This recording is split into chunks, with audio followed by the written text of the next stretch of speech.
Nada, ya estamos aquí. Voy a hacer la transición, a ver si estamos. Tú no vas a ver lo de Twitch, pero bueno, me verás a mí, Vale, vale, que sin es muy problema. agradable también, pero bueno, que para que lo vaya viendo. ¿Vale? ¿Quién es Dani Carreño? Vale.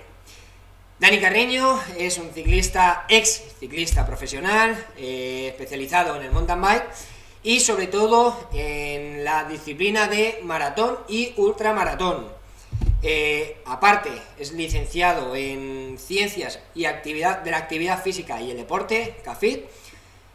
Actualmente, ahora se ha desviado un poco y está estudiando para sacarse la licencia de piloto de avión comercial. Y también está trabajando como entrenador de ciclistas, es decir, está dándole caña ahí a la gente para que se ponga en forma, que el nivel ha subido mucho y hay que ponerse las Sí, sí, pilas. no, cada día más. No, exagerado, yo me quedé sorprendido de este último año que decía, bueno, la pandemia, a ver cómo vuelven las carreras, pues la gente ha venido más fuerte que nunca. El Así que, teletrabajo. sí, sí, sí, el teletrabajo. Luego ha estado corriendo en diferentes equipos profesionales, como ha sido el MMR, que estabas en ese equipo, me parece, con Pablo y con Valero. Y con David, sí, con David David Valero. Valero, tú no coincidiste con Coloma, ¿verdad? No, justo el año que él salió entré yo. Entraste tú. Vale, guay. O sea, suplieron uno por el otro. Dijeron, se va Dani y entra Coloma. Bueno, luego estuviste en el último equipo profesional, fue el Buff Scott, ¿verdad? Sí, Vale, que estuviste hasta hace 2 años, ¿verdad? En el sí, 2019. justo dos temporadas, si no me equivoco. Vale, guay. Y voy a contar un poquito el palmarés que tenemos. Ha ganado muchísimas carreras, pero de lo más destacado, pues ha sido campeón de España de ultramaratón en el 2019, que no es nada. Campeón de España Coast Country Maratón sub-23 en el 2016, campeón del Open de España 2016 y 2018, y también fue tercero en el Campeonato de Europa de Ultramaratón en el 2019. La verdad es que el 19 te centraste en el ultramaratón y se te dio bien, ¿eh? Tuviste ahí Campeonato de Sí, España sí, y una medallita en el de Europa, está muy bien, ¿eh? sí. Ya venía el 18 de darle bastante. Yo Sí, creo que fue el 18 el que se consolidó ahí. sí, ¿no? ¿Qué hiciste en el Sí. 18? En el 18 hice el Open de España entero, Sí, que fue eso, que lo gané sí. y gané varias carreras. Y luego hice el Campeonato de España, que hice plata. En el Campeonato de España hiciste plata. Sí, y ahí fue cuando se me empezó a liar a hacer más. Sí. Bueno, cuéntanos, ¿cómo fue tus comienzos en el ciclismo y por qué empezaste en esto? Pues la verdad que fue súper rápido. O sea, pues mira, ayer venía justo una foto, 2013, pues yo creo que por entonces llevaba como un año montando y fue pues lo típico, que salía mi padre, salía mi tío ¿Mm? y yo en verano me enganchaba, pero lo típico, me enganchaba en verano y cuando acababa el verano venía el frío y era como, ya vuelvo el año que viene. Y pues eso, en 2012 como que le cogí gusto y seguí montando después de verano y tal, y conocí a gente aquí en Las Rozas del ¿Mm? club que hacían carretera y por lo típico, sales con gente y tal, y me compré, al principio yo tenía una bici que alquilaba y me compré una así normalita para empezar a salir con ellos y ya pues fue todo rapidísimo. Empiezas pues eso, que si empiezas con esto de Strava, empecé a salir con el Strava, hacer por aquí comps y tal, y a través de Diego Ramos, que no sé si, No le si conozco. le conoce, No. pues a través de amigos en común, pues es un chico que entrena gente, me propusieron eso, empezar a entrenar con él y correr en crossbiker y tal, ¿Mm? pero un poco pues eso, por probar, por ver cómo iba, y fue eso, pues yo creo que a finales de 2013, la primera vez que corrí, y ya fue pues un poco en progresión. El primer año pues correr en Madrid, ver cómo iba, entrenar, aprender pues lo típico. Vas a una carrera y vas sin nada y pinchas, estás caminando 2 horas y es lección aprendida. Sí, no, hombre, claro, y a la próxima a prepararse. Sí, y súper rápido. Eso, el primer año que corrí completo, si no me equivoco, fue el 14 ¿Mm? y mira, 3 años después estaba en MMR, o sea que fue bastante, bastante exponencial. Tú, el primer equipo o sea, el primer equipo profesional que te fichó fue el MMR, ¿no? ¿Cómo Sí, justo. diste el salto ahí? ¿Ellos te contactaron o es que en el 2016 hiciste un buen año y trataron de Sí, ficharte, obviamente? No, la verdad que en 2016 era el último año que tenía sub-23 y fue el típico año que te sale todo, por eso yo creo que todo lo que corrí en sub-23 lo gané, hice buenos puestos en España, incluso el campeonato este de España que gané en sub-23 creo que hice quinto de la general, que está bastante guay.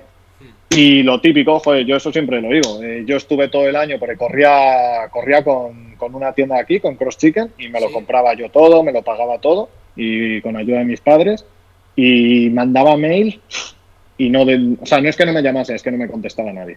Sí. Y fue eso, la semana después del campeonato de España recibes 200.000 mails, y eso, ves mails de gente que habías escrito y ni te responde y tal, y ya es un poco, pues hacer un poco el cribado de qué me interesa más, qué me ofrecen, qué me conviene y... Sí, hombre, claro, pues porque también tiene que ser, o sea, a ver, complicado, ¿no?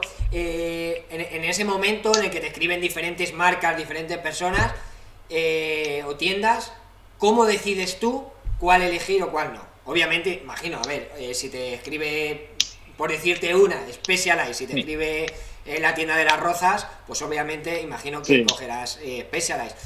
Pero también hay que ver un poco, ¿no? Que ofrecen unas, que ofrecen otras. Justo, ¿no? Es un poco complicado, pero a mí me pasó eso, pues que dices, joder, yo he pasado de lo que te digo, de tener, se lo decía ayer a un amigo, de tener una bici para correr y otra para entrenar, para no machacarla y controlar los gastos, a que te llamen equipos que te van a dar de todo, que no te va a faltar de nada. Y es complicado porque tú lo ves desde fuera y al final pues hay también un componente de, joder, a mí me gusta esto, me gusta aquello, me gusta esta marca.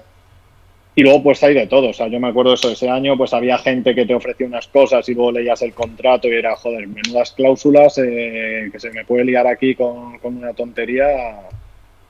Y fue un poco pues eso, el calendario que me ofrecían, un poco el interés que vi en unos equipos y en otros, y al final pues joder, decir, tengo la oportunidad de correr con dos tíos que vienen de estar en los Juegos Olímpicos, que han hecho top 10 en un mundial, y en un equipo de fábrica, pues yo creo que eso fue lo que me llevó como a elegir esa opción. Claro.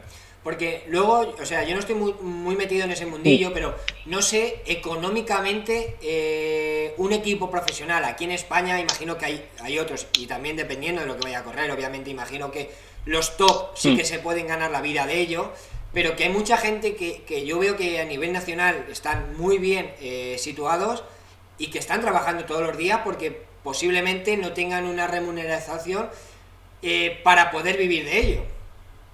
Justo, no, o sea, eso al final yo creo que en España, ya no te digo que vivan, gente que gane dinero del mountain bike, habrá 10, 15 personas, y luego es que ya no es solo el dinero que te paguen, que no son millones, sí, como piensa alguna gente. Es el decir, tú al final entras a trabajar, yo que sé, como estuve yo el último año en un Decathlon, y puedes llegar a tener un contrato indefinido en el que, bueno, mal o poco o mucho te pagan y sabes que, salvo que pase algo raro, tienes ahí un sustento asegurado. Aquí, pues yo todos los años firmaba contratos de un año. Entonces dices, pues eso, te pasa un poco lo que me pasó a mí, tienes un accidente, estás 7 meses sin poder tocar la bici y sabes que al año siguiente estás en la calle. Claro. Entonces, claro, y a cambio pues renuncias a salir con tus amigos, a coger vacaciones, a un montón de cosas. Y dices, joder, llega un punto, yo siempre lo tuve claro, por suerte, o sea, yo siempre supe que esto no me iba a durar mucho y que tenía que buscar otras salidas, pero que muchas veces lo ves desde fuera y hay gente, y yo soy a la gente, que hay gente que piensa eso, que va a llegar a un equipo y va a ser, voy a ganar 120.000 euros al año y se acabó el trabajar, y en absoluto. Claro, es que eso, o sea, es lo que te digo, yo al final no sé muy bien qué dinero se mueven ahí y tal, pero es que al final, ganando un campeonato de España como pueda ganar, no sé yo hasta qué punto, porque claro, como tú dices, firmas un contrato de un año, no sé hasta qué punto puedes estar tú al año siguiente volver a fichar, o sea, no sé, porque a lo mejor, obviamente, a lo mejor te dan X sueldo, pero eso no es para siempre, tienes un año malo como dices y a lo mejor un año ganas 100.000 y al siguiente año estás que no tienen casi ni bici, ¿sabes? Es que yo creo que es un poco ahí lo complicado. Justo, ¿no? Y para mí eso era lo que, más allá del dinero, que es lo que te digo, nunca fue muchísimo, era el decir, estás siempre con la incertidumbre esa, llega septiembre, a ver qué pasa, sigue el equipo, no sigue, cuentan conmigo, viene no sé quién. Y al final es eso, como es año a año y depende, pues eso, dices, he hecho un buen año, pero la relación que tengo con la persona que toma las decisiones aquí o con el manager no es buena. Ya. Estás fuera y luego es un poco eso, es... A mí era lo que más me desconcertaba, porque era eso, era estar siempre en el alambre. Vale. Y luego, por ejemplo, ¿qué es lo que más y lo que menos te gustaba de ser ciclista profesional? Porque claro, habrá cosas muy buenas, el hecho de competir, el que te den todo, al final que tengas tal, pero claro, también tendrá cosas malas, obviamente. Mira, lo mejor era el decir, joder, yo al final me acuerdo de... A mí me gusta mucho salir en bici y no me costaba el típico de hacía 7 horas y el decir, joder, puedo montar en bici, dedicarme a ello, ir a sitios, pues eso, he estado en 2 mundiales y que es algo que dentro de 30 años lo cuentas, en plan, pues mira, estuve en un mundial. Y son cosas, pues que, joder, que al final mola. Y el tener material, pues yo me acuerdo estar en MMR o en Buff Scott y pides un hipopótamo y al día siguiente llaman a la puerta y está el hipopótamo ahí. Ya.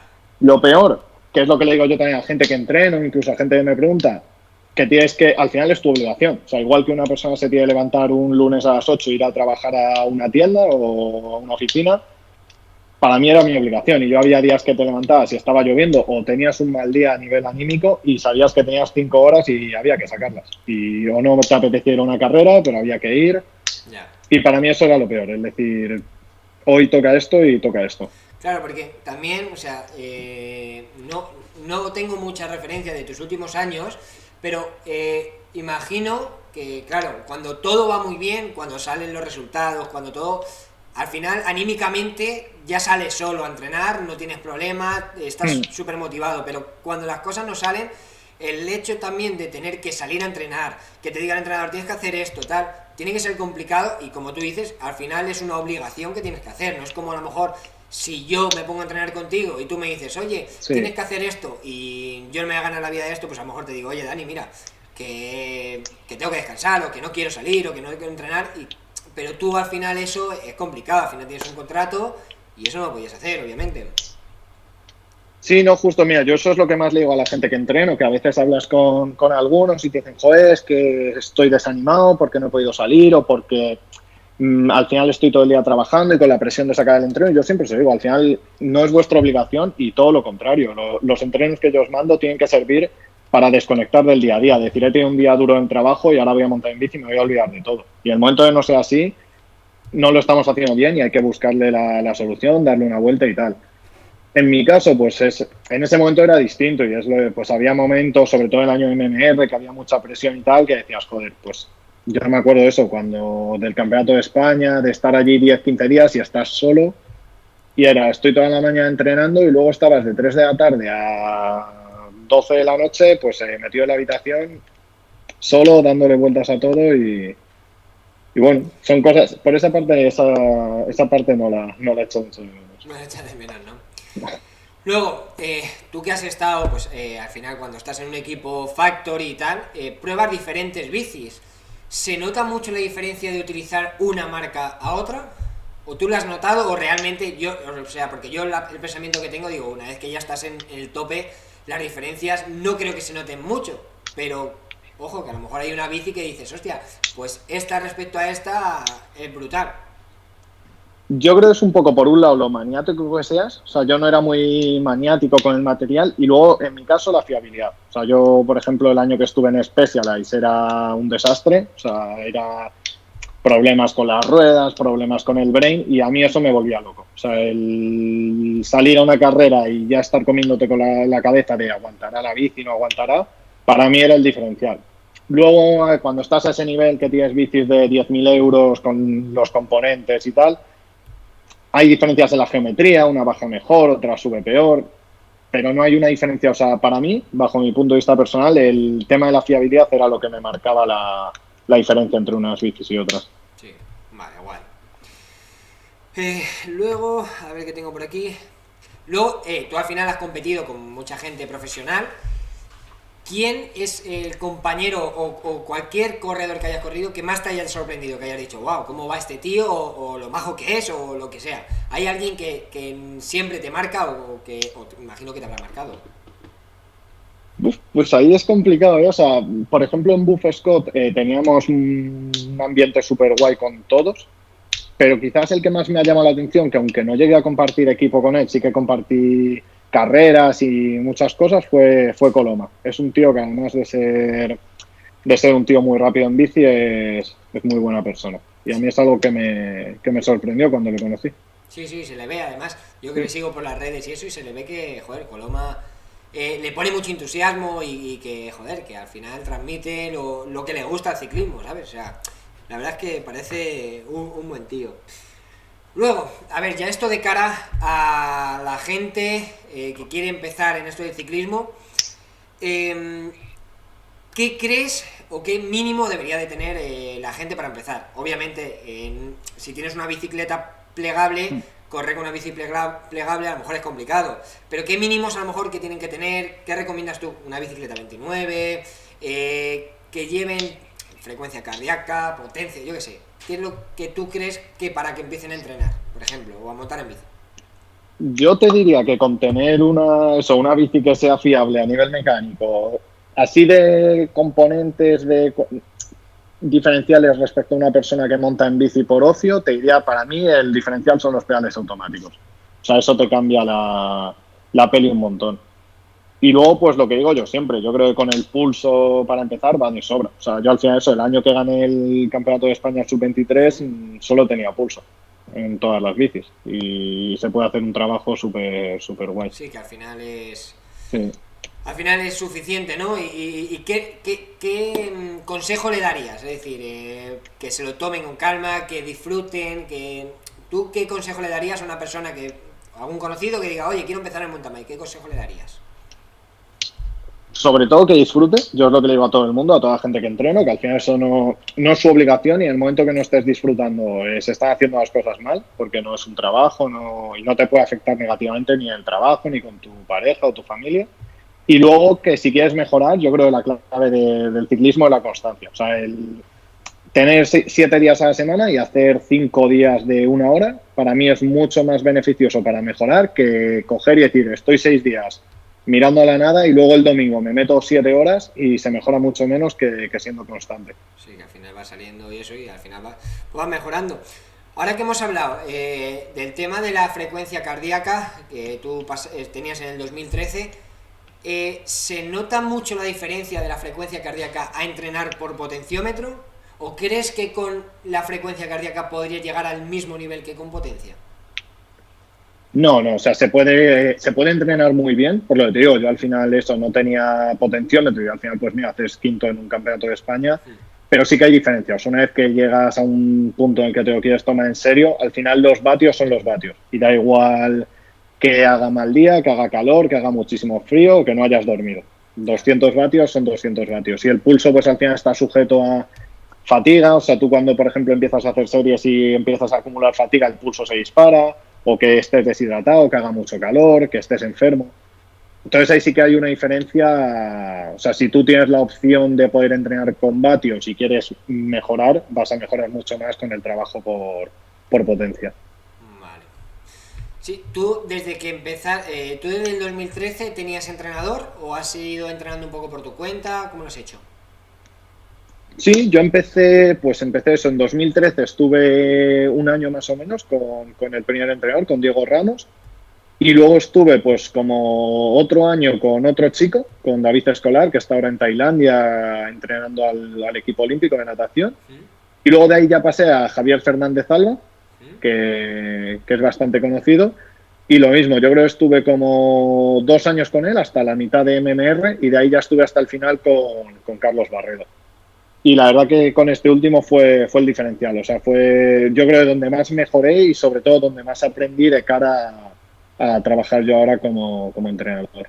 Ah, guay. Sí, Carlos Barredo que ahora está con el Eolo Cometa, vamos, yo salgo Sí, con... sí, justo. Claro, yo salgo con Diego, un chico que está en el Eolo, que imagino que le Sí, conocerás, Diego sí, Sevilla. joder. Sí, Y sí, me da cuenta que está con Barredo y que dice que muy bien y eso, así que, joder, pues... sí, Mola también, para ¿no? Al mí final fue el están ahí la diferencial. élite. Guay, guay, guay. Tú ahora mismo, actualmente, no estás entrenando ni nada, ¿no? Tú sales cuando te apetece, si te da la gana y ya está, nada de entrenar, o ¿cómo lo haces?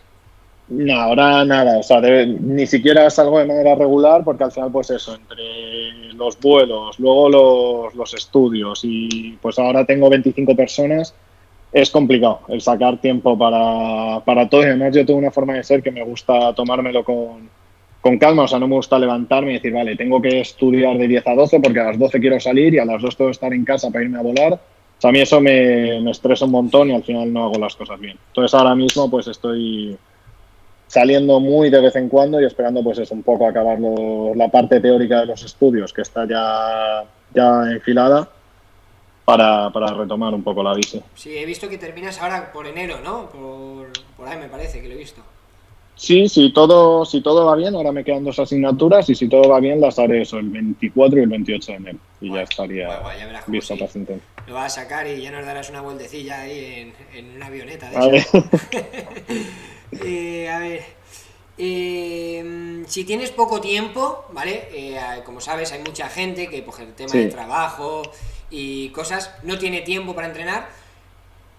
¿Tú qué le dirías? ¿Que salgan a rodar o que tengan algo planificado, que contrate un entrenador? Porque yo, por ejemplo, hay gente que conozco que me dice, es que tengo poco tiempo y tener un entrenador pues no lo veo adecuado. ¿Tú qué recomiendas? Obviamente, sin pensar a ver, en ser entrenador, ¿no? Pero, sí, ¿tú qué recomiendas? sí, a ver, está feo que lo diga yo, pero hombre, yo creo que al final también depende del entrenador. O sea, yo, pues lo que te digo, he trabajado con gente que coge, te manda el entrenamiento de un mes y tú lo cumples a final de mes o a final de periodo, hablas con ellos y se hace un poco el análisis. Pues para una persona que tenga poco tiempo, tenga un horario variable, para mí eso es un desastre porque va a empezar a no cumplir, va a alterar las cargas y no va a haber nadie detrás que se lo modifique. Si encuentras una persona que sí que esté encima, yo pienso que al final te puede hacer el diferencial. O sea, el tener una persona que te lo adapta, que te cuadra el tiempo que tienes, que te lo va modificando y tal, se puede sacar mucho más rendimiento. También depende del enfoque. Si quieres montar solo para disfrutar y desconectar un poco del trabajo, pues probablemente eso, con un entrenador vas a tener más presión, más como esa tensión de tengo que cumplir con lo que me han puesto. Sí, yo Depende un lo poco que del veo enfoque. mucho es eso, ¿no? Que cuando tú contratas un entrenador, mucha gente se pone la presión de tengo que salir porque me han mandado esto, tengo que tal. Y yo creo Justo. que perdemos de la cabeza que realmente hacemos esto para disfrutar y muchas veces salimos a montar en bici, que hay días que los tienen que hacer, obviamente, ¿no? Que si tú quieres mejorar, pues hay días malos y tienes que salir también, pero hay Sí. muchos días que te comen mucho la cabeza por el querer salir cuando realmente posible te venga mejor un día desconectar y decir, hoy no salgo y ya recuperaré o no pasa nada por perder un día de 2 horas, porque al final, como tú dices, ya adaptarás las cargas, imagino. Sí. No, y si estás, si entras en un bucle, yo eso también soy digo siempre a la gente que entreno, al final, salvo que te dediques a ello y sepas que es tu obligación y que lo vas a tener que hacer sí o sí, si sales forzado, eso es insostenible a medio plazo. O sea, vas a salir forzado un mes y medio, pero va a llegar un momento en el que te quemes y vas a dejar de salir o a poner excusas o a no cumplir. Entonces yo siempre digo lo mismo, en el momento que tú te sientas así, lo mejor es reenfocarlo, buscar otra forma de motivarse o buscar algún reto o meter incluso, yo a veces lo digo, hay gente que estás entrenando con ellos, que dice, estoy súper quemado, no tengo nada de ganas de bici. Como pues metemos 15 días de no tocar la bici, pero no tocarla, aunque dentro de 10 días tengas ganas, y retomamos y la verdad que eso suele funcionar. Sí, yo hice un vídeo hace poco de hablando de la motivación. Más que nada porque y hablaba del tema de el tema del descanso, ¿no? Se ha metido como mucho de los profesionales descansan, los cicloturistas tenemos que descansar también. Entonces, yo lo que dije, y a lo mejor estoy equivocado, pienso que más los cicloturistas tendríamos que descansar pero no porque realmente físicamente lo necesitemos, sino también por desconectar un poco de el tema de la bici, que llevas todo el año saliendo, haciendo esfuerzos para salir y cambiar a mejor otro deporte. ¿Tú cómo ves eso? ¿Crees que es necesario el descansar? No, a nuestro nivel, obviamente, un nivel cicloturista. Yo la verdad soy súper partidario, o sea, por un lado por lo que tú dices, porque al final yo creo que es necesario desconectar un poco y recuperar esas ganas de bici, y luego por otro lado, porque al final yo creo que es lo que más nos cuesta entender a los ciclistas, cuando mejoras es descansando, o sea, al final si tú estás entrenando 7 días a la semana sin parar, no vas a mejorar. Y al final el hacer un parón de 10-15 días a final de temporada, sea cual sea tu nivel, te va a permitir asimilar todo el trabajo previo y volver a empezar en un nivel superior. O sea, de hecho yo pienso que la mejora tan exponencial que yo tuve fue por eso. Yo todos los años, 15-20 días de no tocar la bici y todos los años empezaba un escalón más arriba. Y yo creo en parte fue por eso. ¿Y hacías, en esos parones hacías algún otro deporte o directamente hacías lo que te apetecía? Me refiero, ¿salías con tu pareja a andar o te quedabas en el sofá? O sí que te mandaba a lo mejor el entrenador por lo típico, ¿no? Que te mandan a ir a la montaña, a hacer paseos, no sé. Nada. Yo esos 10-15 días metía eso, un parón de 7 días en julio, que aprovechaba para irme de vacaciones, y luego metía pues 10-15-20 ahora en octubre-noviembre, y eran 10-15-20 de no tocar nada, o sea, el desconectar totalmente, hacer planes de viajar, estar con la gente e incluso desconectar un poco de todo, de Instagram, de Twitter, de no ver cosas de bici y no tocar para recuperar eso y volver con ganas. Bueno, pues sí. Una de las preguntas es eso, ¿no? Que te iba a preguntar, ¿qué importancia tiene el descanso en el ciclismo? Porque es como dicen, ¿no? Yo veo mucha gente que sale, a lo mejor no tiene un entrenamiento estructurado, pero realmente están a diario saliendo, o de 7 días salen 6 y salen todos los días a tope. Yo pienso, ¿no? Desde mi humilde opinión, que al final descansar, aunque tú estés saliendo sin planificar, descansar, creo que al final obtendrás una mejora, que es como dices tú, ¿no? Siempre se ha dicho que se mejora cuando se descansa, no cuando se entrena. Sí, no, o sea, al final el descanso es la base. O sea, yo siempre digo que con algunas personas que entreno soy un gestor de descansos, que al final es lo importante. O sea, si no, al final si tú, por ejemplo, el martes tienes unas series a 400 vatios y has hecho el domingo 5 horas y el lunes no descansas como te han dicho, el martes no vas a sacar las series a 400 vatios, las vas a sacar a 370 y la mejora va a ser peor. Y además no asimilas el entreno el domingo. O sea que para mí el descanso es clave. Vale. Guay. A ver qué tengo por aquí. ¿Qué es lo más complicado que te encuentras cuando entrenas a gente? ¿Qué es lo que más te cuesta? O sea, lo que más dices, joder, es que este tío no quiere dejar de, como ahora hablamos, no quiere descansar. El otro es que me está poniendo todo el día excusas. ¿Qué es lo que más ves complicado tú? Bueno, para mí lo más complicado desde el punto de vista de entrenar gente es cuando alguien entra en esa barrera de hoy no he entrenado, mañana tampoco, hoy no ha salido por no sé qué, y ya ves que lleva 10-15 días que está desconectado y dices, joder, es complicado, pero dices, es complicado pensar cómo lo vuelves a reconectar. Además, a mí es que me sabe mal estar cobrándole a alguien que no está haciendo las cosas, y por otro lado incluso te desmotiva a ti como entrenador. O sea, a mí es verdad que el ver que la gente mejora, el que va y cumple sus objetivos, ya sea correr una carrera, acabarla o ganarla, es algo que te motiva y te motiva como a trabajar más fuerte. O sea, para mí eso es lo que más me cuesta, cuando alguien entra en ese bucle negativo. Sí, no, que es lo que hablábamos, ¿no? Que no sé al final a qué nivel de gente controlas, pero también una persona, tengo un ejemplo, que estás entrenando, que está ganando y de repente tiene una mala racha, que no gana. Es complicado también como entrenador gestionar eso, porque ya sabes que al final, a la hora de entrenar, va a estar pensando, joder, si es que estoy entrenando y no estoy ganando, o tal, o al revés, ¿no? Que al final muchas veces estás ganando de más y tienes como esa excitación de decir, tengo que entrenar más, y tener que gestionarlo tú como entrenador, claro. Sí, eso es una parte que, joder, al final yo con la experiencia que he tenido con entrenadores, está como muy descuidada y es algo en lo que yo soy muy pesado.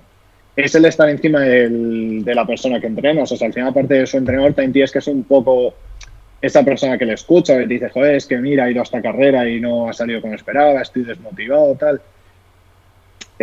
Para mí es parte del trabajo. Yo creo que es pues un poco saber gestionar, y si hay una persona que se está matando a entrenar y no acaban de salir las cosas, igual es mejor levantar un poco el pie y que oxigene que seguir metiéndole caña y lo que te digo, meterlo en barrena. Guay. Ahora, con esto de la pandemia, ha venido mucho en el tema del ciclismo, el tema del rodillo. ¿Qué opinas tú sobre el rodillo? Para mí son todo ventajas. O sea, yo siempre a la gente, a los deportistas les digo lo mismo. Tiene dos contras. Una es el trabajo de fondo, porque es muy complicado trabajar fondo en el rodillo, porque incluso metiéndote 4 horas de rodillo, para mí es muy agresivo. O sea, para el cuerpo, la deshidratación, el desgaste muscular que tiene el rodillo es muy agresivo. Y por otro lado es el componente mental. O sea, al final hay gente que lo lleva muy mal. A mí me cuesta mucho. Yo prefería salir aunque nevase que estar en el rodillo. Más allá de, de esos dos factores, todo lo demás son beneficios. Al final tú te subes en el rodillo, estás 1 hora y es 1 hora efectiva, 1 hora de pedaleo continuo, de trabajo y se puede sacar muy buenos datos solo con el rodillo. Pero depende de eso, de la tolerancia mental que Claro. tengas. Y eso una cosa muy complicada para mí, ¿no? Ahora, por ejemplo, ayer hice un directo en el que me he comprado un rodillo y yo tenía otro de esos de que ponías la rueda y era Sí, magnético.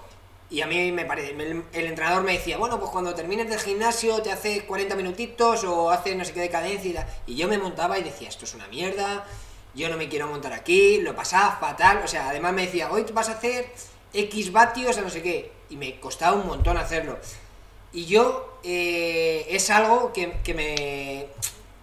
creo que me vendría muy bien, pero para mí, yo creo que para todo el mundo, como tú dices, a nivel psicológico, porque saber sufrir en el rodillo, que aquellos días que tienes que hacer series y tal, eh, creo que luego en la calle te puede venir muy bien, ¿no? Al final, en carrera te están apretando y saber sí. sufrir ahí te puede venir hasta bien, yo creo. Sí, yo creo que es eso, va un poco con la persona y también de pues el tiempo que tengas y el enfoque que le quieras dar. O sea, al final pues volvemos a lo de antes. Una persona que está trabajando 8 horas, pues tampoco le vas a forzar a que esté 1 hora más penando ahí para sacar un entreno que al final, pues, digo, vas a entrar en el bucle de llevo 10 días haciendo esto que no me apetece y no voy a aguantar otros días. Claro. Entonces es complicado. Ya. Una de las cosas que has comentado de que es complicado hacer fondo encima del rodillo.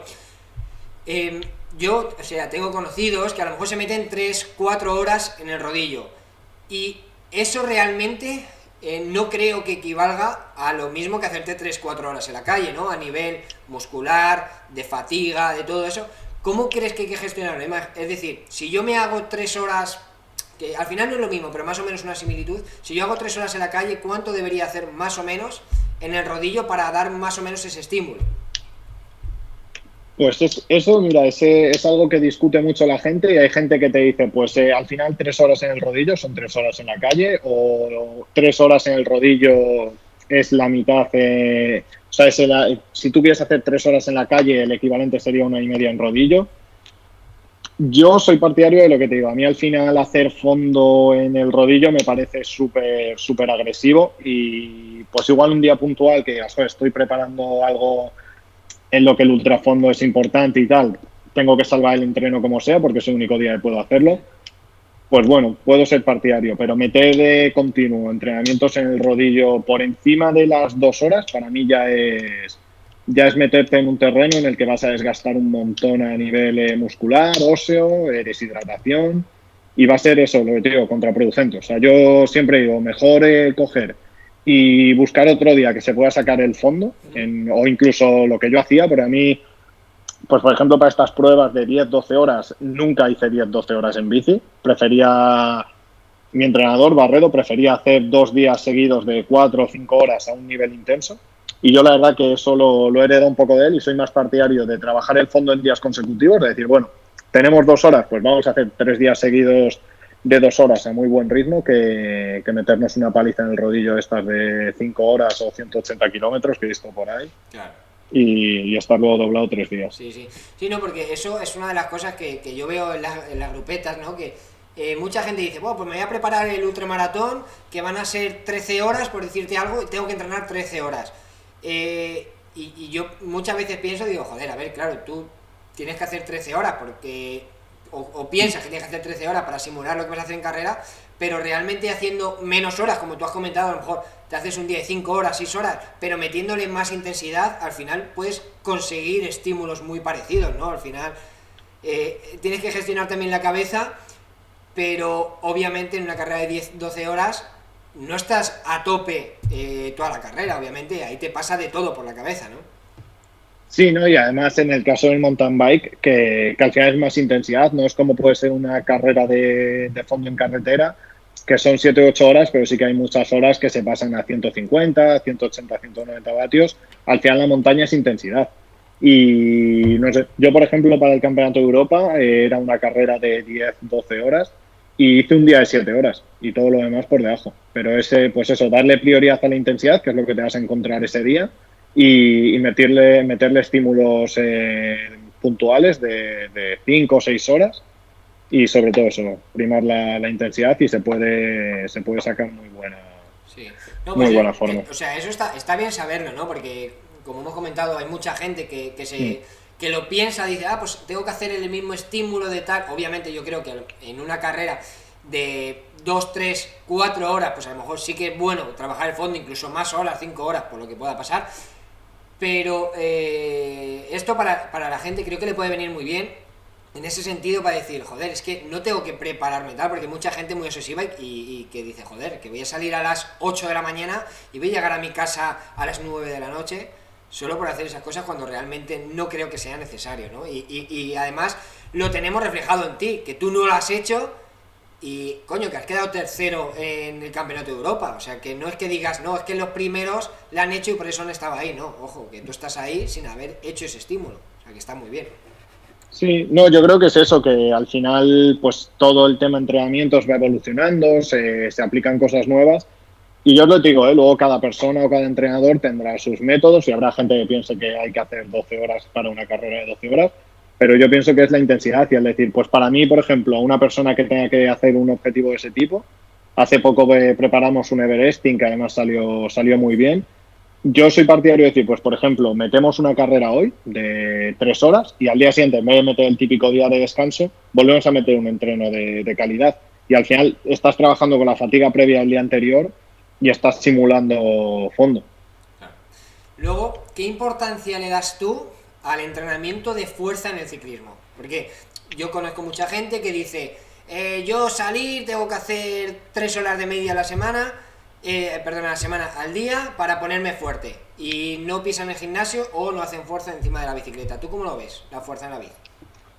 Yo soy partidario de ella. O sea, al final, incluso todo el año. O sea, yo cuando competía metía fuerza todo el año, no todas las semanas porque es complicado cuadrar y demás, pero sí un recordatorio por lo menos cada 15, 20 días.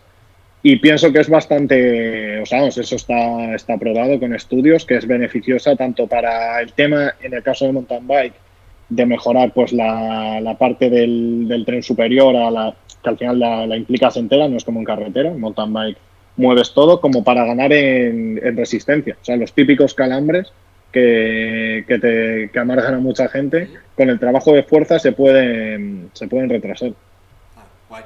¿Y tú la recomiendas hacer en el gimnasio o en la bici? Porque me imagino que habrá gente que no tenga Mm. tiempo para, a lo mejor tenga 6 horas, 7 horas semanales, pues a lo mejor es interesante que aprovechen a salir para así meten horas de bici y también trabajen la fuerza, pero quizás pueden pensar, bueno, pues si de esas 7 horas puedo meter una de gimnasio, ¿tú qué recomiendas en ese caso, por ejemplo?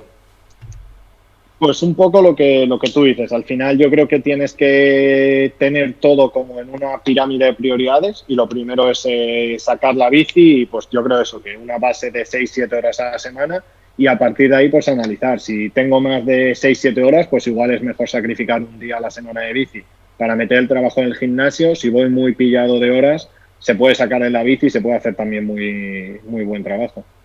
Vale. Y luego, ¿qué ejercicios crees que son básicos para trabajar la fuerza? Si tuvieras que elegir dos, ¿cuáles serían los que elegirías tú? Pues seguro la sentadilla. O sea, yo creo que ese es la base Es el básico, de... sí. Y luego para mountain bike, pues a mí hay dos que me gustan mucho. El salto a cajón, que es bastante, sobre todo para disciplinas explosivas. Y hay uno que a mí me gustó mucho, que no lo conocía. Yo, por ejemplo, tenía problemas con los isquios. El trabajo con el cinturón ruso, que además se puede hacer en cualquier sitio. Y ese, para mí, yo que por ejemplo apenas tenía isquios, los desarrollé un montón. Y lo mismo, tengo una tolerancia pues tanto resistencia como calambres. O sea, y a mí es algo que me cambió bastante. Que te digo, joder. Pues mira, no lo conocía ese ejercicio. Cinturón ruso, has dicho. Sí, sí, es una. Yo, mira, lo descubrí a través de eso, de Carlos Barredo, y lo miré y no lo encontré por ningún sitio, y me hice uno con el típico cinturón de judo, lo llevé a un sitio estos de costura profesional, me lo prepararon ellos, y os lo digo, lo puedes usar en cualquier sitio, o sea, con unas espalderas o un poste puedes hacer 5 o 6 ejercicios y se nota. Pues es interesante eso también, lo que comentas. Y lo que has comentado del hecho de los calambres, que mucha gente lo asimila como al no comer, al tener un esfuerzo mayor del que puedo soportar. Y muchas veces, pues como tú comentas, puede ser incluso por la musculatura, ¿no? Por no estar preparado para ello o tener un déficit, a lo mejor tener mucha musculatura en el cuádriceps y el isquio, tenerlo una Sí. deficiencia. Quizás eso también es interesante, a ver. Sí, no, o sea, al final los calambres no son otra cosa que el músculo que ha llegado a su límite, ya sea por fatiga o ya sea por falta de nutrientes, y es su forma de bloquearse, pues un poco como si se te apagase el motor del coche antes de reventarlo, para que no te lo cargues. Entonces, al final, pues todo eso se puede mejorar trabajando la fuerza para que el músculo sea más tolerante a la fatiga, para que tenga mayor capacidad para absorber nutrientes, y la fuerza, pues es una forma de ampliar todos esos márgenes. Guay, guay, guay. A ver, te quería hacer una pregunta. Una pregunta que me han hecho es, si tú quisieras mejorar en las subidas, ¿qué trabajo principal harías? ¿No? O sea, es muy relativo, pero lo que dicen, si quieres mejorar subidas, haz subidas. Pero, ¿qué trabajo harías? ¿Intentarías trabajar umbral, pues subumbral? ¿Cómo lo enfocarías tú? Pues dependería un poco de las subidas. Al final lo que tienes es decir, vale, quiero mejorar en subidas de 20 minutos o en subidas de 5. Yo creo que esa sería la primera pregunta. Y luego yo empezaría desde la base. O sea, lo primero que tendrías que hacer es trabajar series en el umbral aeróbico para empezar a construir como una base sobre él y luego empezar a desplazarlo. Y una vez que notes que tienes esa zona bastante trabajada y que puedes aguantar muchos minutos en la zona del umbral aeróbico, empezar a trabajar en el anaeróbico. Y ese es más complicado porque al final tienes que meter series más cortas y más duras. Y eso tienes que llevarlo, pues eso, con una progresión controlada y es un pelín más complicado. Pero sobre todo eso, para mejorar a grandes rasgos, empezar trabajando el aeróbico. Claro. Mira, me pregunta Luis Pazos, entre semanas solo puedes hacer gimnasio y rodillo, por falta de tiempo. ¿A qué le dedicarías más tiempo? Es una pregunta que se me Yo hace. le dedicaría tiempo, o sea, al final somos ciclistas, o sea, la base debería ser la bici y dependería un poco del planteamiento. O sea, si dijeses, vale, tengo 5 días, si tuviese esos 5 días, yo metería uno seguro de descanso y luego intentaría hacer 3-1, meter 3 días de bici y un día de fuerza. 3 días de bici y uno de fuerza. Vale, es interesante. Luego, que te había preguntado antes, ¿tú mandas fuerza en la bici o crees que no es necesario? Porque, claro, yo he leído o he escuchado que muchas veces, y el pensamiento que tiene la gente es de, para hacer fuerza tengo que hacer 6 minutos al umbral con una cadencia de 60, y he visto que hay gente o entrenadores que dicen que eso es muy lesivo, que le genera mucho estrés a la musculatura. ¿Tú qué opinas sobre ello? Yo depende un poco de la persona y también de la experiencia que tenga, porque al final es un poco como el gimnasio. O sea, la base para no hacerte daño es ser progresivos y tener la técnica cogida. Y en bici es un poco parecido. O sea, suelo mandarla según el nivel que tengas y luego la disponibilidad, es decir, vale, pues estamos metidos ya un día en el gimnasio y podemos meter otro en la bici. Y no soy tampoco muy fan de hacer eso, series de 15 minutos, como hacía yo, por ejemplo, cuando empecé a montar, que era un poco lo que se llevaba. Incluso las combino, es decir, pues vamos a meter series de 7 minutos y vamos a meter 3 minutos o 4 de fuerza y la segunda parte vamos a trabajar, yo qué sé, el umbral o la velocidad muscular. Y es más llevadero y se trabaja bien. Vale. Luego, en el mountain bike, ¿qué importancia le das tú a la técnica? Es decir, no es igual que en carretera, obviamente, que en carretera importa la técnica, obviamente, también un poco, pero no tiene tanta importancia como tiene en el ciclismo de montaña. ¿Qué importancia le das? Pues cada vez más. O sea, al final, yo cuando empecé a competir, que al final lo hacía solo en maratón, la técnica era residual. O sea, al final tú eran carreras súper rápidas, prácticamente era carretera por el monte. Y a medida que han ido pasando los años, la técnica ha ido ganando. O sea, ya no te digo en XCO, en maratón ha ganado un peso increíble. Y ahora mismo, si tú quieres estar adelante y ganar carreras, si no tienes técnica, no hay forma. Sobre todo en vueltas por etapas y demás, o trabajas la técnica y le dedicas un día o es imposible. Tú, siendo importante, que has sido importante dentro del ciclismo, obviamente, ¿trabajabas un día específico la técnica o te dedicabas a entrenar y decir, bueno, voy a hacer senderos y tal? Aunque, vamos, por allí, por la zona donde estás, tenéis alguna zona guapa. Sí, yo solía aprovechar, pues, algún día estos que tienes de rodaje, que no tienes trabajo, metía, pues eso, el rodaje en mountain bike y aprovechaba para ir a hoyo y demás y meter un poco de trabajo de técnica. Guay, guay, guay, guay. Sí, no, he visto que mucha gente trabaja, se ha puesto un poco de moda también el urban, ¿no? Esto de hacer ejercicios para ganar equilibrio, ganar Sí, tal. No sé si a lo mejor a vosotros os lo mandaban o no, porque al final vosotros también tenéis una base, pero que he visto que se está metiendo mucho y haciendo mucho trabajo funcional en el gimnasio, ¿no? Que ya no es solo trabajo de fuerza, de ir a coger pesas y darle caña, sino que se trabaja mucho pues con fitball, bosu y todo eso. No sé si eso también lo trabajabais o lo dejabais un poco más al lado. yo no lo llegué a trabajar mucho, o sea, era justo yo creo que cuando estaba empezando a ganar más peso. Sí que hacía mucho trabajo de core, trabajaba con el fútbol y eso, pero estos ejercicios que se han puesto ahora de moda de combinar equilibrio con core no llegué a hacer, pero vamos, al final lo que digo yo siempre, cuando estás a ese nivel en el que una Copa del Mundo se decide por 5 segundos, todo lo que puedas trabajar te va a ayudar y no te va a restar.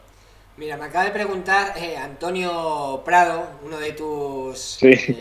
chicos que llevas, ¿test de 20 minutos sí o no? Es un poco perezoso. Entonces, ¿tú qué opinas? Pues yo siempre pienso lo mismo, depende de la persona, o sea, depende del nivel que tenga, si ha hecho trabajo de 20 minutos previo y de la disponibilidad que tenga. Al final, si viene trabajando con ello, pues es bastante fácil darle continuidad. Si no lo ha hecho nunca, yo creo que o sea, al final eso lleva como un periodo de adaptación. O sea, yo mismo lo veía en mis test, cuando empecé a usar vatios, aquello era un desastre. O sea, eran 10 minutos a saco y después una caída loca. Entonces yo soy más partidario de con gente que no ha trabajado nunca o que está empezando, test de 8 minutos. En plan, yo creo que es más llevadero, tanto físico como mentalmente, y lo puedes extrapolar con las, ¿cómo se dice? Con las, ¿cómo me sale la palabra? Sí. Ecuaciones, por así Ah, bien. decirlo, para sacar el factor de corrección Claro. y se puede sacar un umbral bastante bien estimado. Yo he visto que hay entrenadores que ahora al principio de temporada, ¿no? Porque al final empiezas, si tienes un periodo de descanso, en vez de mandarlo de 8 también lo mandan de 5 minutos. ¿Tú cómo lo ves? Quizás es poco, quizás no, porque a lo mejor ahí ya no entra tanto el factor del cansancio, que quizás 5 minutos y esos 3 al final sí que se pueden notar. ¿Tú cómo lo ves? Para mí es corto ya, o sea, al final cuanto más te alejes del de 20 minutos, menos aproximado va a ser la estimación que hagas del umbral, porque al final tú lo que buscas con un test de 20 minutos es estimar la potencia máxima que podrías mover en una hora. Entonces ya al final bajando a 20 minutos estás estimando sobre el triple. Entonces claro, si de 20 minutos ya bajas a 5, que es una cuarta parte, ya en mi opinión ya te vas a ir bastante desviación. Entonces yo al final le suelo mandar 8 y mando al final, soy pesado con eso, o sea, cada 3 semanas, mes y medio meto uno nuevo y eso, mayormente 8 minutos. Vale, yo por ejemplo un problema que he tenido siempre es, igual, hablando del test de 20 minutos, es que a mí se me hacía muy duro, ¿no?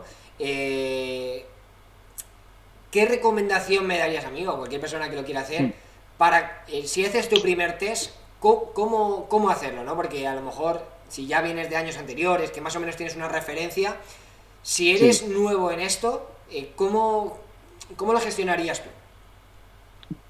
es que es complicado lo que te digo. Yo creo que la clave de los test de 20 minutos es acumular una buena base de test anteriores para poder gestionarlo. O sea, si no, lo más aproximado sería buscar alguna subida que hayas hecho apretándote, ya sea con la grupeta o un día que has salido tú, de unos 20, 15 minutos, ver la potencia que has hecho y tomarla como referencia. O sea, yo cuando más empecé a mejorar los test fue cuando cogí y dije, vale, yo creo que puedo mover en torno a X vatios, entonces voy a mantenerme esos vatios, aunque el cuerpo me pida más los primeros minutos, y acabas yendo más que al revés. Al final yo hago los primeros test que hacía, salía como loco y luego veías las curvas y iban todas para abajo. Entonces yo creo que la clave a la hora de hacer un test es eso, buscar una potencia de referencia y mantenernos con ella.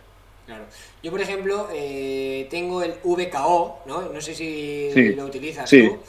Y ahí más o menos te sale el modelado, ¿no? Del FTP, en el que yo he leído, dice que no es necesario, a ver, no es necesario, al final, si tú compites con vatios y tal, pues al final el modelado te lo hace muy bien y no hay necesidad a lo mejor de hacer un test como tal, ¿no? Que al final, pues vas viendo, ¿no? Y el Sí, entrenador tiene que gestionar, pues en aquellos puntos más débiles, decir, oye, pues vamos a intentar hacer un test aquí para ver cómo vamos, a ver tal, a ver cómo mejoramos, pero que sí que claro que hay gente que no tiene esa herramienta y es complicado, ¿no? Y a lo mejor lo debería gestionar un entrenador, porque es que es como todo, en carrera sacas los mejores 20 minutos que puedes, pues no creo, no sé.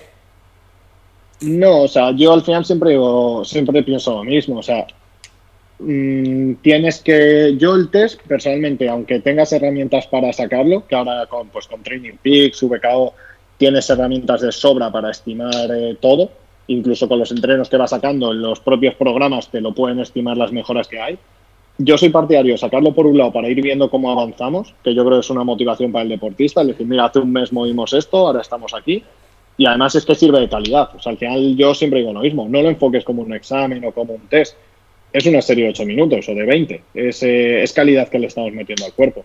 Claro, sí, sí, que al final es eso. ¿Tú has llegado a correr un mundial de XCO? De XCO no, corrí Copas del Mundo y corrí 2 mundiales de maratón. Vale, me pregunta un chico, ¿qué te genera más adrenalina? ¿Un mundial lo te generó o volar un avión? Es distinto. O sea, al final, volar un avión te genera más sensaciones, pero al final no estás en tu medio y no dependes solamente de ti. O sea, a mí es algo que también puede ser que como soy más principiante me genere más emociones que el mundial. Sí, que al final, es que claro, es lo que hablamos, tú cuando vas a un mundial ya vienes de carreras previas, de campeonato de España, de Europa, de no sé qué, claro, y ya eso, esas emociones ya las has vivido, ¿no? Un poco. Pero claro, que es lo que tú dices, al final meterte en un avión, la primera vez que lo coges, agarras el mando, pues será como decir, hostia, que es como cuando vas a empezar a montar en bici, ¿no? Tiene que ser, y una vez Sí, que sí. vuelas, tiene que dar una adrenalina muy guapa. Luego, ¿qué es lo que menos, perdona, qué es lo que más y lo que menos echas de menos de tu época de pro? Me pregunta Pues Antonio. lo que menos he hecho, o sea, lo que menos echo de menos es el sufrir. O sea, al final, pues ahora, por ejemplo, ves el frío que hace o días de estos que se levanta lloviendo y el decir, joder, veo mensajes de gente con la que salgo, en plan, joder, está soplando bien el viento, me quedo en casa. Eso la verdad que se agradece y luego lo que más echo de menos es el ir a carreras y estar con gente o ver las publicaciones de la gente de aquí, en no sé dónde o tal y el estar fuerte. O sea, el estar fuerte, cuando estás fuerte, esa sensación de ir rápido, de salir y ver que los números acompañan es algo que echo de Sí. menos. Es lo que dicen, ¿no? Que esto de. Porque realmente yo vengo de otros deportes y cuando te montas en la bici dices, es que realmente hay un día bueno por 5 malos, ¿no?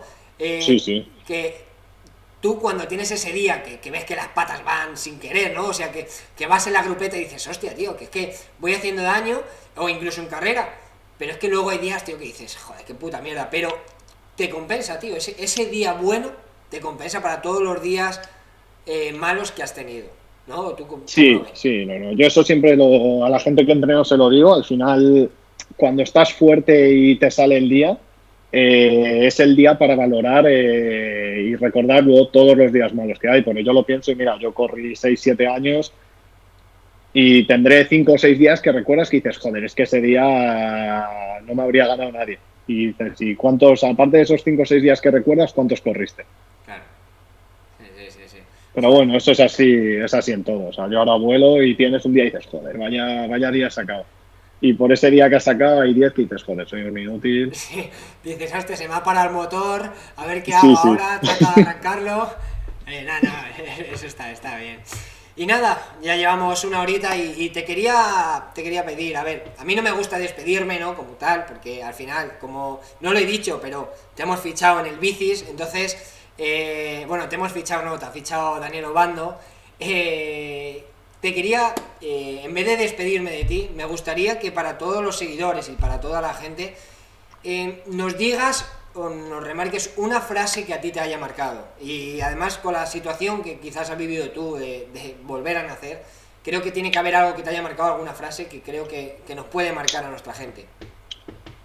Pues a mí hay una frase que me gusta mucho y que además es aplicable para cualquier cosa, ya sea el trabajo, los estudios o la bici, y es que la diferencia en algo y el mejorar la hace el hacer las cosas los días que no tienes ganas. La diferencia de hacer las cosas, vale, guay. Sí, no, que al final cuando Mm, menos tienes ganas es lo que dicen, ¿no? Que esos días justo. valen por dos. Al final esos días son... Pues guay. Me pregunta un chico que si vas a abrir cupos para entrenar en 2022. Sí, sí, yo ahora mismo lo tengo cerrado porque, pues eso, tengo a 25 personas y no me gusta, o sea, me gusta ser pesado, estar encima de todo el mundo y demás. Pero sí, la idea de cara a 2025, o sea, 2022 y sobre todo cuando me libere un poco de la parte teórica de los estudios, sí es abrirlo. O sea que sí. Vale, guay. Perfecto, pues nada, Dani, que ha sido un placer estar contigo, de haber compartido este rato, ha sido una charla muy amena. Me lo he pasado muy bien, hemos aprendido mucho de ti, de tu experiencia como ciclista y que esperamos verte de nuevo por aquí, charlar y a ver si algún día te animas y pasa un poco el frío y, y salimos a dar una vueltecilla por allí por tus zonas que voy con Antonio mucho por allí y vemos que tienen los com por todos los lados, tío, digo, a ver si podemos algún día acercarnos a sus com, macho. Sí, no, yo creo que para este año ya eso, 2022 será el año que pueda volver a montar y ojalá que eso, que podamos hacer alguna ruta o incluso volver a compartir alguna charla por aquí, que ha estado muy guay. Si le sirve a una sola persona para aprender o para despejar dudas, ya ha sido útil. Pues nada, pues lo vamos a dejar apuntado, una rutita con Dani Carreño para que nos enseñe cómo va. Y nada, mira, que esto para la gente que tú entrenas, mira, Manu me dice 100% recomendable, David Ferrer, Antonio, súper buen entrenador, o sea que eso es que estás haciendo bien el trabajo y Sí, a seguir así, y que será un placer entrenar contigo, Dani. sí, Así que no, eso es nada, lo que más me gusta, que la gente esté contenta y es algo que para mí eso es lo más importante. guay, perfecto, Dani. Pues nada, muchísimas gracias por estar aquí, un placer y espero que nos veamos en otra. Pues nada, no, joder, muchas gracias a ti. Nada, nos vemos, Hasta chao. luego.